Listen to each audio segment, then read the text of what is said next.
Hello, welcome back to my channel. I've been offering a number of videos in the last several weeks on the journey of the five hearts.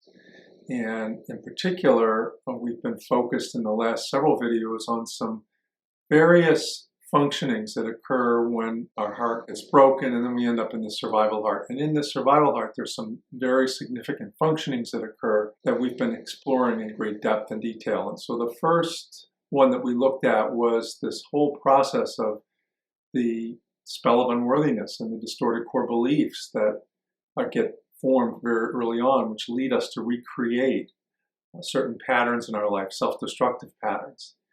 And then in the last video, I touched upon codependency, which is another phenomenon that occurs in our survival heart. And I'm thrilled that we're talking about this because it's so widespread. We're becoming more and more aware of it. There's more consciousness around it. So codependency, as we saw in the last video, is really a loss of self. That is the gist of it. And that loss of self can occur either when we give up, we're so caught up in the needs, expectations, worries, fear of others that we disappear. We disappear in our own sense of things, our own needs, and give over our power to somebody else. That's one form of codependency, but as we saw in the last video, there's another form of codependency, which is that I try to control the other so that my feelings are not perturbed. Either one, in a sense, is a loss of self. Even though the second one feels more like an assertive place, they're both a loss of self. In the first one, it's very obvious that I've lost myself. I disconnect with my own needs. But in the second case, I lose myself because I ultimately have no control over somebody else's behavior.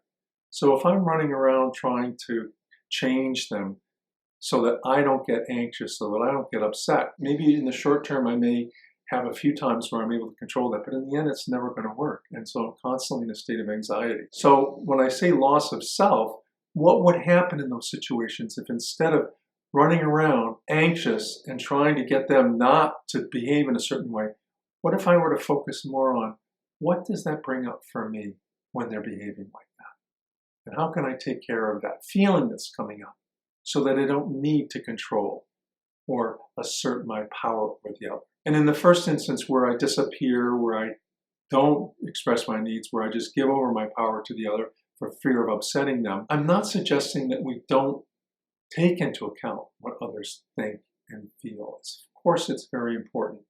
The problem and where codependency comes in is where I am so consumed by the other and their expectations and needs and feelings that I disappear on my own. I immediately jump away from them. And in the second case, it's not that I'm suggesting that we don't at some times challenge another person's behavior. Of course we can do that.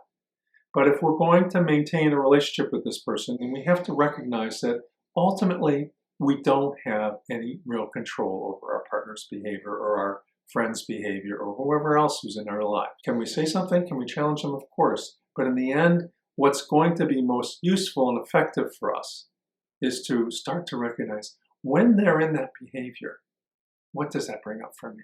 How can I take care of that feeling, reaction in myself? Because that I do have control over.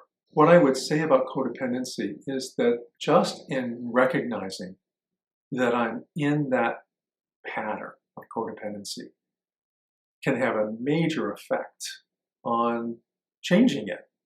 I don't need to have a whole lot of deep inner healing work. At least initially, once I catch that I'm in codependency in one form or another, then I can stop it, which is a really wonderful awareness. I can stop it, and then at that point, depending on the kind of codependency that I'm in the first instance, what I would do once I catch it is to say, all right, so this person's mad at me. This person's disappointed.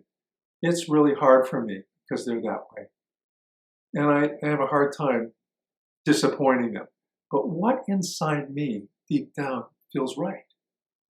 I claim that place inside myself and seek to try to listen to that voice, even when I'm afraid, even when I'm feeling some things.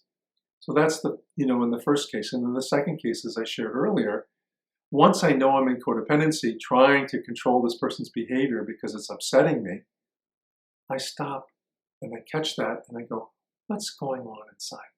What is that feeling? Let me just sit with that and tolerate it.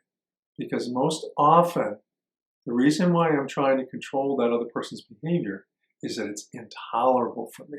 The key to codependency is, first and foremost, catching it, becoming aware of it. And as I said earlier, the good news is that we are catching it. I have myself, in my relationship and with my clients, I'm seeing more and more people detecting, because it can be very subtle at times. It can be it's not always traumatic. Once we catch it, we can make great strides in eliminating that as a part of our lives. Thank you so much for watching. If you found this video useful, make sure to like it and subscribe to my channel. If you feel like you'd like some more support and guidance around your experience of codependency, feel free to contact me on my website at markmaynard.com and make an appointment. Thank you.